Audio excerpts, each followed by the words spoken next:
at WGTE.org/B360 and connect with me on LinkedIn.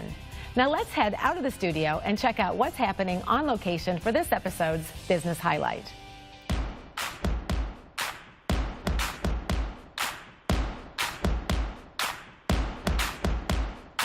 It's one of the fastest growing specialties in cardiology. It's called electrophysiology, referring to the electrical issues of the heart. We're here at the Heart Rhythm Center at ProMedica Toledo Hospital. Let's find out more. Dr. Tamarisa, it is so great to be here with you today. Thank you, Christy. So talk to us about some of the patients who come here to the Heart Rhythm Center. The different rhythms and the diseases that we treat here are atrial fibrillation, which is an irregular rhythm, where the top chambers do not talk in synchrony with the bottom chambers. So we do a procedure called ablation procedure, where radiofrequency energy is used to fix those arrhythmias. We also do complicated ablations for ventricular tachycardia, which is a very dangerous, fast rhythm that comes from the bottom chambers of the heart. And not only these ablation procedures, we offer latest technology in device therapy, including defibrillators, pacemakers, biventricular defibrillators, and also leadless pacemaker technology, which is cutting edge. The difference between AFib and arrhythmia, can you explain that? Arrhythmia is a broader term. Arrhythmia includes atrial fibrillation, which we talked about, atrial flutter, which is a sister rhythm to atrial fibrillation, and we do ablation for that as well.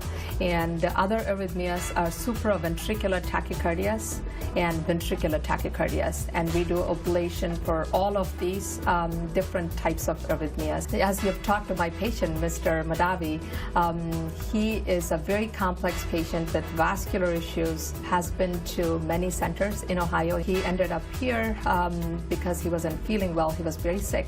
Quality of life was very low, so I implanted a leadless pacemaker in him. The size of the leadless pacemaker is just slightly bigger than a Tylenol pill.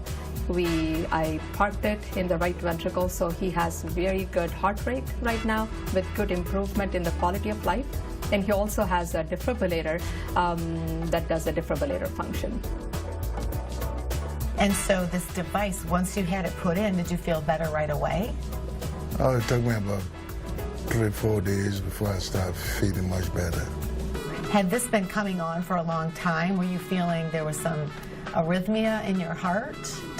Yes, sometimes I get short of breath, and then my heart started beating real fast. And then I guess that's some of the problem too. Brought me here. So the symptoms were tied to your heart racing, shortness of breath, Right. and then also some swelling. Like I said, I feel much better with it, and I haven't had no problem, no chest pain. So all in all, you're feeling much better. Yeah. So staying regular with your doctor appointments. Yes. Making sure that you are living a healthier lifestyle in terms of not eating too much. That's right. And then making sure you relax. Right. You are the clinical manager here, so tell us more about the kind of the team approach that you've taken here. So ultimately, when we decided that we were going to go through and invest in this big of a project, we made sure we did all of our homework. We wanted the highest quality technology. We wanted to make sure we had the most conducive learning environment and the most conducive working environment. We work with a fantastic group of RNs, RTs, and they're some of the highest trained within the region. They do a fantastic job of working together hand in hand with those physicians, partnering with our physicians. So tell me, how many electrophysiologists are there here? There are 5 that work with the ProMedica Physicians Cardiology Group. And I really feel like talking with patients such as Fred earlier, the outcome and the wellness and the lifestyle changes that are impacted because of the Heart Rhythm Center are kind of amazing. We absolutely wanted to make sure that we were providing the highest quality care for patients like Frederick. Is this technology something that is being used much more frequently now? Are you seeing more arrhythmias and electrical issues of the heart more so than you did, say, a decade ago? Absolutely. I think the awareness has increased. We did have the disease then, a decade ago, but then as you look at the trends of, in general, the obesity, sleep apnea, uncontrolled diabetes and hypertension that goes with obesity and,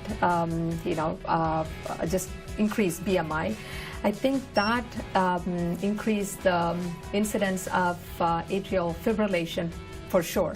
So the number of AFib patients, it's very high. So patient outcomes are much better in terms of getting back to a healthy lifestyle again? Yes, the technology and the skills have really helped these patients, and their survival goes up and their quality of life.